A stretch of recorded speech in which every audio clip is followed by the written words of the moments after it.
আসসালামু আলাইকুম এভরিওয়ান, সবাই কেমন আছেন? আশা করছি সবাই ভালো আছেন। আলহামদুলিল্লাহ, আমরাও সবাই অনেক ভালো আছি।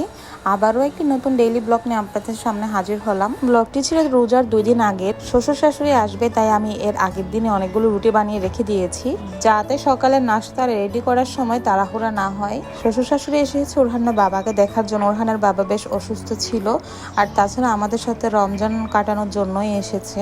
দিনটি ছিল অবশ্য শুক্রবার। সকালে ঘুম থেকে উঠে ওনাদেরকে নাস্তা দিয়ে দিয়েছিলাম। ওনারা নাস্তা খেয়ে গল্প করছিল, আর এদিকে ওরহান টেবিলে বসে আছে। সে টেবিলে বসে বসে বিস্কিট খাচ্ছিল। এরপর আমি রান্না বান্নায় চলে আসি। ওই দিন অবশ্য বেশ কিছু রান্না বান্না করেছিলাম। যেহেতু শ্বশুর শাশুড়ি এসেছে, তাই একটু ভালো মন্দ রান্না বান্না তো করতেই হবে। প্রথমে আমি বসিয়ে দিয়েছিলাম শিমের বিচির তরকারি। আমি অবশ্য শিমের বিচি ফ্রোজেন করে রেখে দিই যখন তখন রান্না করে খাওয়ার জন্য। ওই দিন অবশ্য শিমের বিচি চিংড়ি মাছ দিয়ে রান্না করেছিলাম। এক চুলায় শিমের বিচির তরকারি বসিয়ে দিয়েছি, আরেক চুলায় ভাত বসিয়ে দিয়েছিলাম। আর এদিকে শাশুড়ি আমাকে মাছ কেটে দিচ্ছিল। বাড়ির পুকুর থেকে মাছ ধরেছিল, তাই মাছ নিয়ে এসেছিল এখানে। এদিকে আমি মশলা ভালো মতো কষিয়ে শিমের বিচিও দিয়ে দিয়েছি। বিচি ভালো মতো কষিয়ে নিচ্ছি। ফ্রোজেন করার পরও কিন্তু শিমের বিচির যে তরকারির স্বাদ একটুও নষ্ট হয়নি। ফ্রোজেন ছাড়া রান্না করলে যেমনটা হয় ঠিক তেমনটাই হয়েছিল। ঢাকনা দিয়ে কিছুক্ষণ কষিয়ে নিয়েছি। তারপর এদিকে আমার শাশুড়ি অবশ্য পানি এবং বেগুন টমেটো যা যা দাওয়াত দিয়ে দিয়েছিল, আমি এর মধ্যে একটু ছাদেও গিয়েছিলাম। ওরহানের বাবাকে মাথায় মেহেদি দিয়ে দেওয়ার জন্য ছাদে গিয়েছিলাম। আর এই চুলায় আমি কষিয়ে নিচ্ছি মাছের জন্য মশলা। পুকুরের যে মাছ এনেছিল ওই মাছই রান্না করছিলাম, যার কারণে এই মশলাগুলো কষিয়ে নিয়েছি। সাথে আমি অবশ্য শিমও অ্যাড করেছি, টমেটো অ্যাড করব। প্রথমে শিমটাকে ভালো মতো কষিয়ে নিব, যাতে শিমের যে কাঁচা গন্ধ সেটা চলে যায়। আর এদিকে শিমের বিচি তরকারিও আমার প্রায় হয়ে এসেছে। এর মধ্যে মাছও ভালো মতো পরিষ্কার করা হয়ে গিয়েছে। এই মাছকে সাধারণত টোল মাছ বলে। এখানে আমি শিমগুলোকে ভালো মতো কষিয়ে নিয়ে তাতে আমি মাছও অ্যাড করে দিয়েছি। এখন আমি মাছগুলোকে হালকা নেড়ে চেড়ে দিচ্ছি। এই মাছ অবশ্য ভেজে রান্না করলে মজা লাগে না, কষিয়ে রান্না করলে কিন্তু মজা লাগে।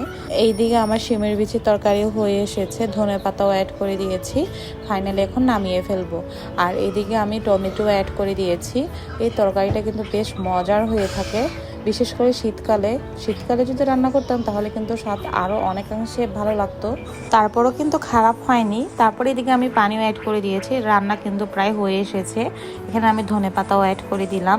মাছ এবং শিমের বিচি তরকারি শেষ হওয়ার পর বসিয়ে দিয়েছিলাম শাক। বাড়ি থেকে লাউ শাক এনেছে, লাউ শাক রান্না করার জন্য বসিয়ে দিয়েছি। আর এদিকে আমি মুরগি মাংস কষিয়ে নিচ্ছি। মাংসটা আমি পাতলা ঝোল করে রান্না করেছি আলু দিয়ে। এর মধ্যে রান্নাবান্নাও শেষ হয়ে গিয়েছিল। তারপর টেবিলে খাবার সার্ভ করে দিলাম। ওই দিন অবশ্য রান্নাবান্নাও অনেক ছিল। দুপুরে খাবার খাওয়ার পর সবাই বিকালে ঘুমিয়েছিলাম। এদিকে সন্ধ্যার সময় চালের গুঁড়ি রেডি করছিল ভাপা পিঠার জন্য। সকালে ভাপা পিঠা বানানো হবে, তাই চালের গুঁড়ি রেডি করে রেখেছিলাম আমি আর শাশুড়ি মিলে। আর এদিকে ওরহানকে ঘুম পাড়াতে নিতে পারছিলাম না, সে দাদার সাথে শুয়েছিল। এরপর দিন সকালে ঘুম থেকে উঠিয়ে দেখি শাশুড়ি পিঠা বানানো শুরু করে দিয়েছে।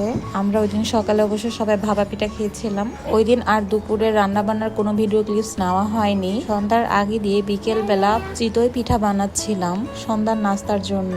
দুই চুলায় দুইটি বসিয়ে দিয়েছি যেন তাড়াতাড়ি হয়। এক চুলায় তাওয়াও বসিয়ে দিয়েছি। তাওয়াতেও কিন্তু চিতই পিঠা খারাপ হয় না। তাওয়ার মধ্যে ফার্স্ট টাইম বানিয়েছি।